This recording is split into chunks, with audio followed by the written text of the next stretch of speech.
What's going on, everybody? Hope you're doing well. Hope things are great.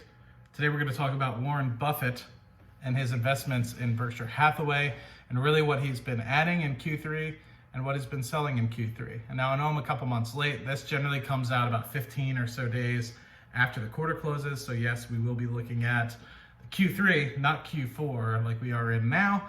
But buckle up your seat. But if you don't mind, what we will do is we will look at the 13F and then we'll put it in Track Your Dividends to be able to see what kind of dividend income you are seeing.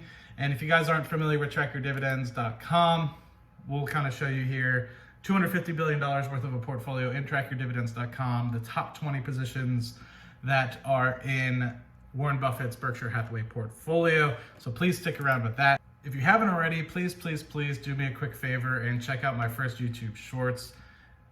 I don't necessarily know how I'm going to incorporate this into the channel, but I think it's a nice way to personalize and give you guys more of like a quick up-to-date sort of view into the life without going into vlogging, if that makes any sense. It also gets you a chance to see some of my personality as well, which sometimes I don't think shows up as great in these videos. So let me know if you think that's something you should incorporate. Of course, I've already had my dislike, unsub sort of moments with that already, which is fine. I'm just trying something out new, so please be patient. Let me know what you think in the comments on that video. Going into the actual portfolio itself for me, before we go into Buffett and then we go to Track Your Dividends, we're up to $711,000. Can't complain with that. Looking pretty good. Continuing to utilize that option income to invest in dividend-paying stocks, up to about $19,000 in terms of dividend income coming from the portfolio. $170,000 in 401k, which I can't read any dividends, so I'm hopefully going to roll that over to be able to get some dividends from that. And then you also have $125,000 in growth stocks that don't pay a dividend. Hopefully we'll be able to get some good growth out of those and then eventually convert those over to dividend stocks as well. 2020 has been a good year, so I can't complain. We didn't do well so far. So going into Berkshire Hathaway and eventually taking this into Track Your Dividends, let's just do a quick look here. Everyone knows at this point that Uncle Warren invests really heavily into Apple. He's been investing in it since about 2016 timeframe. He owns about 5% of it. He used to own a little bit more of that, but he's since been kind of selling out because his position has grown massively. If you don't know this already, he owns about half of his portfolio has been Apple stock. So he sold about 3% of it quarter over quarter from Q2 to Q3, which is interesting to see. And then in the second position, we saw that he increased his stake in Bank of America by about 9%, or about 85 million shares, which I thought was pretty interesting. Now, you guys probably recognize that he started investing in Bank of America back in 2017 timeframe, and I think a lot of that had to come with the options that he had coming out of the financial crisis in 2007, 2008, where he basically provided some money to Bank of America for liquidity purposes.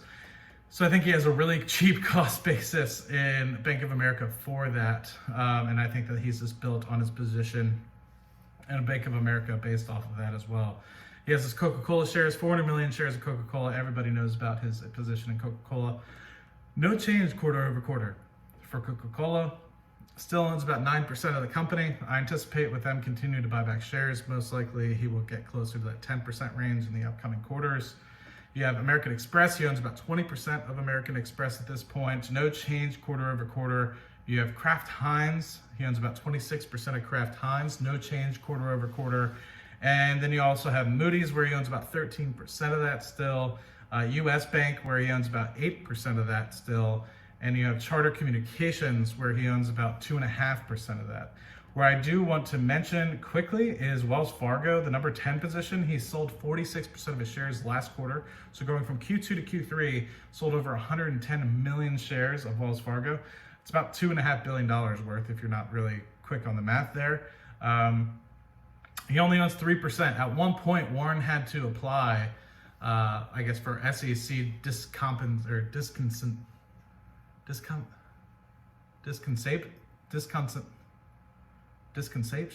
whatever it is, discompensation, to be able to have more than 10% of Wells Fargo shares. And I think that obviously he said, you know what, enough is enough, as well as coupling that with the scandals that they've had. I think he said enough is enough and he's out. Dividend Healthcare, I'm happy he's selling out of this. He only sold 5%. I wish he sold a little bit more. But the growth coming out of it since he started investing into the late 2010, 2011 timeframe, I think is good. And then it kind of stalled out over the past couple of years, in my opinion. I would have sold out at this point. But I think he's slowly offloading his position. But I still can't believe that's a top 10 holding. I'm really surprised about that. So going in from number 11 to number 20, and then we'll hop over to trackyourdividends.com. So please bear with me for that. You do have 3 new sort of healthcare / pharmaceutical companies that are invested in. So just take them around for 2 minutes and we will get to those. You have VeriSign, he owns 11% of that. He owns 8% of Bank of New York Mellon, 5.5% of GM, which I think is a great play personally, because you have GM that makes about 7.5 million cars a year versus Tesla, which only makes about 700,000 cars a year. So they make about 10 times as many cars. But you have Tesla basically being worth 15 times as much as GM. So it doesn't make sense in that respect. GM makes a crap ton of cash flow as well. So comparing that to what Tesla makes, it's a little bit different. And then I hope you guys are peeping up at this point being like, but Tesla makes like EV stuff and solar and they're gonna be the next biggest utility company. I understand that, but beg to differ that it's not worth literally being in the top 5 comparing to say Apple's, Amazon's of the world, when those are making $50+ billion in cash flow and Tesla is making not nearly the amount. So like I said, I'm not against Tesla by any means, but it just doesn't make sense for the value at the moment, in my opinion. You have shares in Visa, no change in that. You have the 3 companies that are pharmaceuticals that they invested in, so AbbVie, Bristol Myers, as Jim Cramer would say, and then you have Merck, all new positions. So you bought about 1%, 1.3% of those companies, depending on which company it is. So all brand new going from Q2 to Q3. You have Amazon, no change in Amazon. It's the 18th largest position, about $1.7 billion in terms of shares in Amazon at a cost basis about 1,800 rather for that one. Then you have MasterCard, which is about 1.5 million shares, 1.5 million or 4.5 million shares. No change to that one. Then you also have Snow, which was a new one going from Q2 to Q3. That was based off the IPO. So he put about $1.5 billion into that. Got himself about 6 million shares, and hopefully we'll see him sell out of that as it has basically run up a good bit and he can make a good profit on that. But one thing I'd like to mention is the fact that you do see a pretty big transition into the technologies of the world, if that makes any sense. So I'm just curious if that's Uncle Warren or if that's up to his new lieutenants that are kind of coming in. But hopping over to Track Your Dividends, we reviewed the top 20 holdings of Berkshire Hathaway, about $250 billion worth of stock. And now I just want to show you guys the annual income from that once you take it from the 13F to Track Your Dividends. And it's pretty astonishing, about $3.7 billion a year in annual income, about 1.5% in terms of dividend yield. I think some of that is due to some of these companies cutting the dividend, some of them don't pay a dividend, and then also some of them are just high growth companies that are outpacing their dividend yields, like Apple, for example. So you have about $250 billion in terms of the portfolio. Of course, the largest holding here is AbbVie. And let's just take a quick look on dividend safety. It's going to go by alphabetical order, which is fine. What I'd actually rather have it on is profit versus loss. Actually, annual income as well, actually. So let's do that. So for Apple, about 50% of the portfolio, if you guys remember, he has like 94 million shares or something like that, 944 million shares of Apple. So that yields him about, what is that? $774 million every single year with a dividend safety score of about 73. We'll check on safety scores in just a moment. You have Bank of America. He has a crap ton of that. He's up about $4 billion on this position, yielding about 2.5%. And this itself is yielding $727 million. You have Coca-Cola yielding about $656 million a year, which is freaking crazy. His yield on cost is about 14%. That's wild as well. You have Kraft Heinz, that's about $520 or so million a year coming in dividends. Wild. You have Amex, which is $260 million a year in dividends. You have USB, which is $220 million a year. Wells Fargo, with even its cut, is $155 million. So just think about if it didn't cut the dividend, it'd be basically 10 times this, or no, 5 times this. So it was close to about $800 million a year in terms of dividends coming from Wells Fargo. Maybe that's the reason why he sold out of it, because it is kind of cutting back on the dividends that he was kind of getting. But he's up a good bit still on the position that he still has, so $593 million there in terms of gains.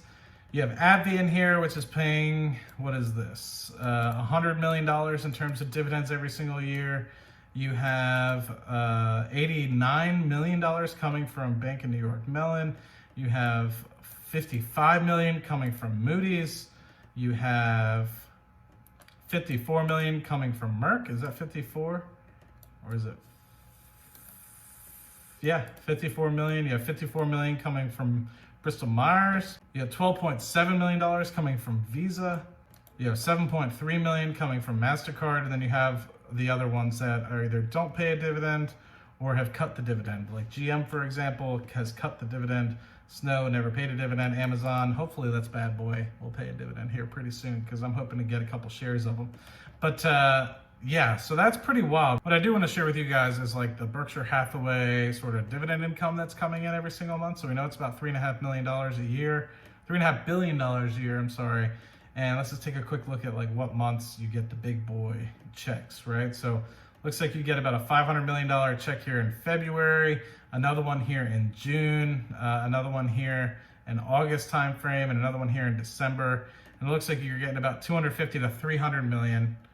Small change here, guys, every other month except for January and your Julys of the world, which is looking a little bit subpar of $1 million or $100 million every single year. So it's pretty cool. You get to see, and I was just thinking about this when I was starting to look at some of these like dividend payments that are coming in. I'm like, did these come in as like big checks? Do they go into a bank account? I'm just like, whew. So this one specifically coming from Merck is $14.5 million. This US bank is $55 million. So it's like, you start to think, it's like, well, you get some of these big checks. It's like, where are they going, right? Do they have bank accounts with, say, a US bank? You know what I mean? Where they just like, just put in our account. You know what I mean? I'm just like, start to think about it. It's like, I get these checks now and they're starting to get to the point where they're $500 and I'm like, should I get these sent as checks to my apartment or should I get them directly deposited to my bank? Should I just like get the actual stock certificates, like buy and hold 2012 if you're a Seeking Alpha fan, and just put them in a security deposit box somewhere and just go to the bank every couple days every time I get a check? Like, how does that work, right? I'm just like, but anyway, so let's just do a quick stock analysis on some of these companies here, like AAPL. And then I also want to look at Bank of America versus Wells Fargo as well, coming into the portfolio. So let's just do a quick analysis here, because I did see it was like a 74% or something in terms of the dividend safety score. So what we can see is in terms of price to earnings, Apple is up there, 40 times price to earnings, but I'm concerned about this safety score, and it's a 73. And the reason why, it is coming up as consecutive dividend growth. So that's cool to see. Now I'm just kind of curious if I were to do the same on Wells Fargo, for example. Actually, I could have just done like a little clicky click up here.